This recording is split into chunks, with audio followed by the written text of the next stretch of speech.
बच्चों, मैं आज आपको इंटरमीडिएट की 7वीं पोएम पढ़ाऊंगा। इस पोएम का नाम है from the passing of Arthur. ये पोएम अल्फ्रेड लॉर्ड टेनिसन ने लिखी है। Alfred Lord Tennyson was born in 1809 and died in 1892। यानी कि अल्फ्रेड लॉर्ड टेनिसन जो थे 1809 में पैदा हुए और 1892 में इनकी मृत्यु हुई। Alfred Lord Tennyson was a famous poet of Victorian age.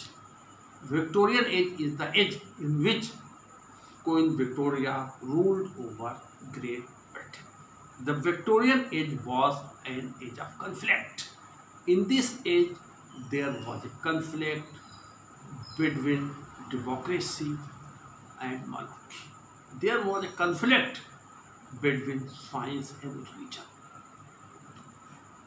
Darwin's theory of evolution shook people's faith in religion. Many persons turned agnostic when they failed to test religion on the basis of science. In such an age, Alfred Lord Tennyson wrote this poem.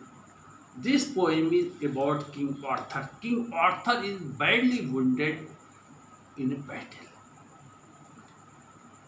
All of his warriors, all of his soldiers have been killed. Only one of his soldiers, whose name is Bedivere, is survived.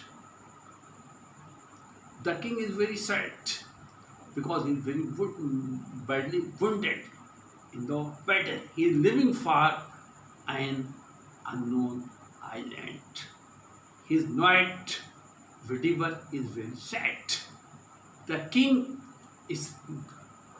speaks these lines, speaks this poem to console his knight. Okay, this poem is written. ये poem जो है आपकी Alfred Lord Tennyson ने लिखी है। Alfred Lord Tennyson जो थे वो विक्टोरियन एज का एक प्रसिद्ध कवि थे। विक्टोरियन एज, विक्टोरियन युग उस युग को कहते हैं जब क्वीन विक्टोरिया इंग्लैंड की महारानी थी। विक्टोरियन युग जो था एक संघर्ष, कन्फ्लिक्ट था उसमें। एक तरफ उसमें लोकतंत्र और राजशाही के बीच में अंतर्द्वंद का कन्फ्लिक्ट था और दूसरी ओर धर्म और विज्ञान के बीच में अंतर्द्वंद था। चार्ल्स डार्विन ने इसी दौरान अपनी किताब लिखी थी थ्योरी ऑफ इवोल्यूशन और ओरिजिन ऑफ स्पीसीज लिखी। इन किताबों ने, बुक्स ने लोगों के धर्म के प्रति आस्था को ठेस पहुंचाई। बहुत से लोग जो थे वो नास्तिक हो गए जब वो विज्ञान को, साइंस को धर्म के बेसिस पर टेस्ट नहीं कर पाए। यानी कि जब वो धर्म को विज्ञान के बेसिस पर आधार पर टेस्ट नहीं कर पाए, सच्चा नहीं कर पाए, तो वो लोग नास्तिक हो गए। तो उसी युग में उन्होंने कविता लिखी। इसमें बताया कि पासिंग में गुजरना, आर्थर राजा का नाम है। राजा आर्थर जो गुजर रहा है, जा रहा है, राजा आर्थर जो है वो एक लड़ाई में बुरी तरह घायल हो गया है। बैकग्राउंड बता रहे हैं पोएम का। राजा आर्थर एक लड़ाई में बुरी तरह घायल हो गया है। वो एक अनजानी जगह पर, अनजानी द्वीप पर अपनी आराम के लिए जा रहा है ताकि वो वहाँ जाकर उसे कुछ आराम मिल सके, मिल सके।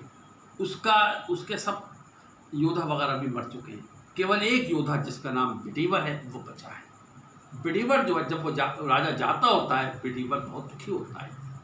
ये जो चेंज उनकी ज़िंदगी में परिवर्तन आया है उसके प्रति वो बहुत दुखी होता है। राजा जो है वो बेडीवर को तसल्ली देने के लिए ये पोएम कहता है। और मैं पढ़ा हूँ, पोएम देखिए। And slowly answered Arthur from the barge. Slowly में धीमे धीमे, आंसर में उत्तर दिया आर्थर, राजा आर्थर ने। फ्रॉम द बार्ज कहते हैं छोटी नाव को। राजा आर्थर जो एक छोटी नाव में सवार होकर अनजाने द्वीप पर जा रहा है, उसने बेडीवर को धीमी आवाज में अपनी नाव में से, छोटी नाव में से उत्तर दिया। क्या उत्तर दिया? The old order changes. Old में पुराना, आर्डर में व्यवस्था, चेंजेस में बदलता है, एल्ड में गिविंग देना, प्लेस टू न्यू। उसने कहा कि पुरानी व्यवस्था बदलती है और उसकी जगह पर नई व्यवस्था आ जाती है। And God fulfils himself in many ways. और ये परिवर्तन लाने के लिए गॉड फुलफिलमेंट अपनाता है। गॉड बहुत से तरीके अपनाता है, कई तरीके से इस काम दुनिया में परिवर्तन लाता है। अगर ऐसा नहीं करेगा, लिस्ट में अगर ऐसा नहीं करेगा, ऐसा नहीं हुआ, वन गुड कस्टम, कस्टम में रीति रिवाज प्रथा, should correct the world, correct भ्रष्ट कर देना, वर्ल्ड में संसार को। अगर परिवर्तन नहीं आएगा दुनिया में तो एक अच्छी प्रथा पूरे संसार को भ्रष्ट कर देगी। अब समझिए इसका एक्सप्रेशन। राजा आर्थर जो है वो लड़ाई में घायल हो गया है और वो अनजाने द्वीप पर जा रहा है। उसका दरबारी, उसका योद्धा जिसका नाम है बिडिवर, बहुत दुखी है।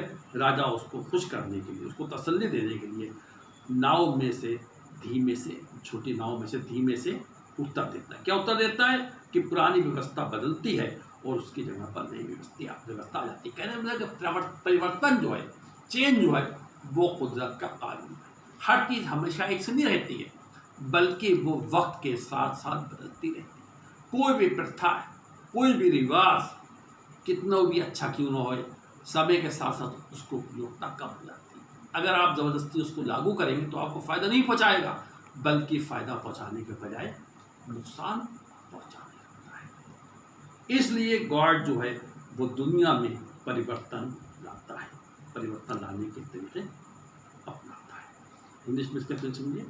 King Arthur, who is living for an unknown island, replied Arthur from his small boat, now that change is the law of nature, it is necessary, everything of the world, every custom of the world, howsoever good it may be, loses its utility with the passage of time. Therefore it must be changed and replaced by some new custom. And Almighty God adopts different ways to bring changes in the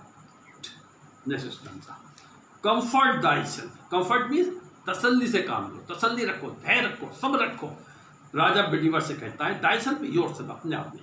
राजा योद्धा बिडिवर से कहते हैं अपने आप में सब्र रखो। कैसे काम लो? सब्र से काम लो।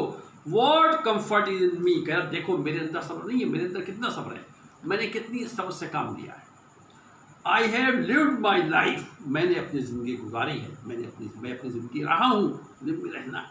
And that which I have done, और मैंने अपने कर्तव्य का पालन किया है, अपना ज़िंदगी का काम करा है। मे ही में गॉड के लिए, अल्लाह के लिए।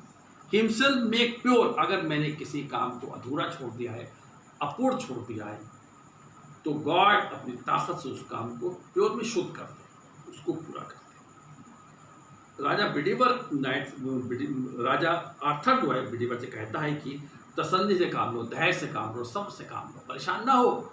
देखो मेरे अंदर कितना सब्र है, मैं कितने सब्र से काम ले रहा हूँ, मैंने अपनी ज़िंदगी गुजारी है, और मैंने अपने कर्तव्य का पालन किया। अगर मैंने किसी काम को अधूरा छोड़ दिया है, किसी काम को अशुद्ध छोड़ दिया है, तो राजा गॉड से प्रार्थना करता है कि वो अपनी ताकत से, अपनी शक्ति से उस काम को पूरा कर दे। बट दो मीन्स तुम, लेकिन तुम, राजा बिडिवर का लेकिन तुम, इफ दो, अगर तुम, शुड में चाहिए, never see my face again. राजा बिडिवर से कह रहे हो सकता है मैं बुरी तरह घायल होगा, बुरी तरह जख्मी होगा युद्ध में, हो सकता है मैं अपनी यात्रा के दौरान मर जाऊँ और तुम दोबारा मेरा चेहरा न देख पाओ। लेकिन उस हालत में परेशान न होना, रोना धोना नहीं, बल्कि pray for my soul, pray में प्रार्थना कर, सोल में आत्मा, बल्कि उस हालत में भी मेरी आत्मा की शांति के लिए ईश्वर से प्रार्थना करना। More things are worth by prayer than the world dreams of. More में ज़्यादा, थिंग में वस्तु, रॉड में लाई जाती है, प्रेयर द्वारा, प्रार्थना द्वारा उससे ज़्यादा चीज़ें हासिल होती हैं जिसके बारे में वर्ल्ड ड्रीम्स ऑफ, जिसके बारे में लोग सपना देखते, दुनिया सपना देखती। कहने मतलब ये यहाँ पर कहना चाह रहा है, आर्थर कहना चाह रहा है कि दुनिया की इबादत जो है, प्रेयर जो है, वो एक बहुत ही बड़ा हथियार है इंसान के हाथ में।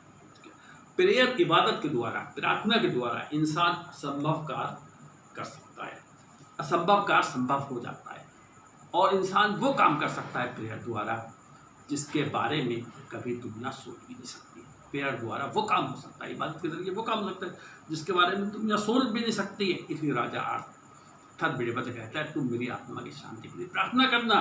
Therefore let thy voice like a fountain for me, fountain में झरना, नाइट एंड दिन रात। इसलिए राजा आर्थर जो है बिडिवर से कहता है कि अगर तुम मुझे दोबारा न देखना तो दिन रात मेरी आत्मा की शांति के लिए ईश्वर से प्रार्थना कर, दिन रात प्रार्थना करते रहना, लगातार प्रार्थना करते रहना। जिस तरह झरना होता है दिन रात गिरता रहता है, कभी इबादत कभी आराम नहीं करता है, इसलिए तुम भी बिना आराम करे हुए दिन रात मेरी आत्मा की शांति के लिए ईश्वर से प्रार्थना करते रहना। अब देखिए इसको समझिए, एक्सप्रेशन इस तरह का।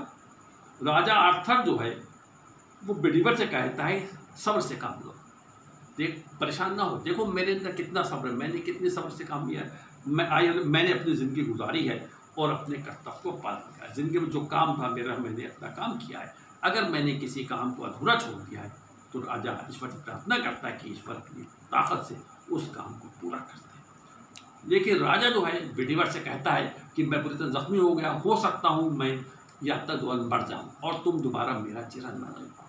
तो उस हालत में परेशान ना होना, रोना पीटना नहीं, बल्कि ईश्वर से मेरी आत्मा की शांति के लिए प्रार्थना करना। क्योंकि प्रार्थना जो प्रेयर जो है ये एक बहुत ही प्रभावशाली यंत्र है इंसान के हाथ में। प्रेयर द्वारा असंभव का संभव हो सकता है, प्रेयर के द्वारा अचंभा हो सकता है, मिरेकल हो सकता है। इसलिए तुम दिन रात मेरी आत्मा की शांति के लिए लगातार प्रार्थना करते रहना, उस झरने की तरह जो रात बिना आराम करते गिरता रहता है। इसमें समझिए, King Arthur says that he has lived his life and has performed the duties of his life sincerely. If he has left any work incomplete or impure, he prays to God to make it pure and perfect by his own power. The king tells his knight Bidivar that he may die during the course of his journey, and he may not be able to see his face again. In that case, he should not weep, but he should pray to God for the peace of his soul. Prayer is the most effective weapon in the hand of man. Prayer can do wonders. By prayers, even impossible work can become possible. By prayer, even those work can be done which cannot be imagined by the people of the world. Therefore, King asked knight to pray continuously for the peace of his soul, like the working of a fountain which goes on falling day and night without taking rest. Next stanza very important. For what are men better than goat and sheep, that lead a blind life within the brain?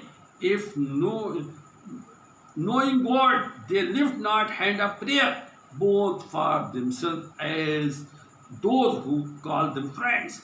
For so the whole round earth is everywhere bound by gold chains about the feet of God.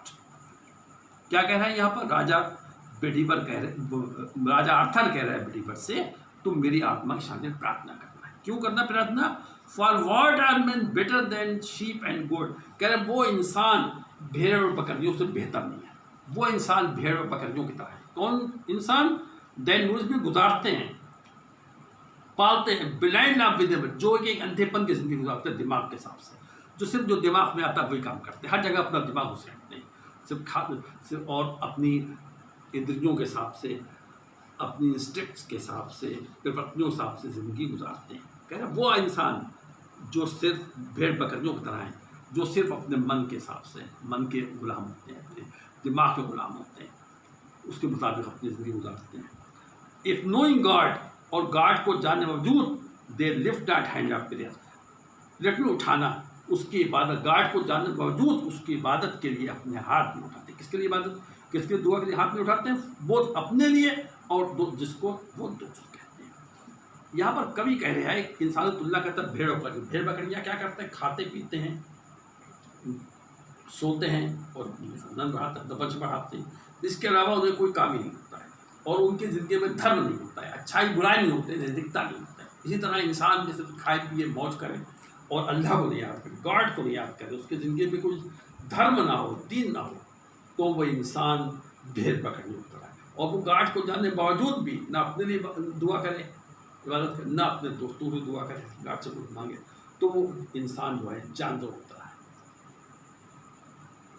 Far soul round earth in every way, क्योंकि ये फार में क्योंकि, whole में पूरी, round में चौकोर, अर्थ पृथ्वी, every way bound में बंधी हुई है बाई गोल्ड चेन, क्योंकि चौकोर दुनिया जो है ये हर तरफ से गार्ड के पैरों से बनी हुई है। कैसे बनी हुई है? फ्रीडम गार्ड के पैरों से सोने के जंजीर से, सोने जंजीरों से बनी। और वो सोने की जंजीर का प्रेयर, प्रेयर के द्वारा दुनिया जो है गार्ड के पैरों पर बनी है। प्रेयर जो है, प्रार्थना जो है, ईश्वर और मनुष्य के बीच एक कड़ी का काम करती है, जंजीर का काम करती है। जो इंसान प्रेयर करता है, इबादत करते हैं, गॉड उसको सुनता है और उसका जवाब मिलता है। इसलिए बट नाउ, लेकिन अब फिर विदाई, ये कह करके राजा बिडीवर जो है वो विदाई दे देता है।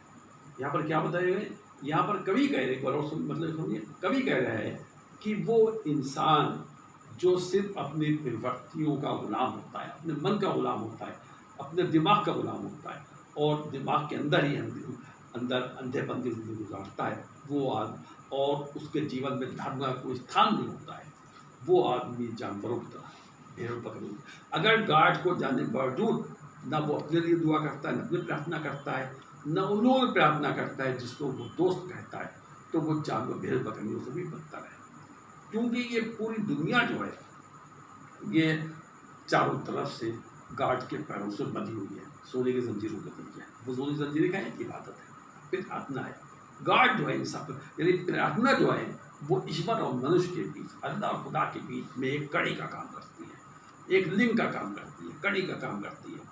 इसलिए इबादत जो है गार्ड तक पहुँचती है, क्योंकि इसलिए इंसान को अल्लाह की इबादत करना चाहिए। ये करके बिडीवर विदाई देता है। हियर द पोएट, इंग्लिश में समझिए, here the poet compares human beings to animals like goat and sheep that live according to their instincts and have no place for religion in their life. They spend all their time in satisfying the hunger of their belly.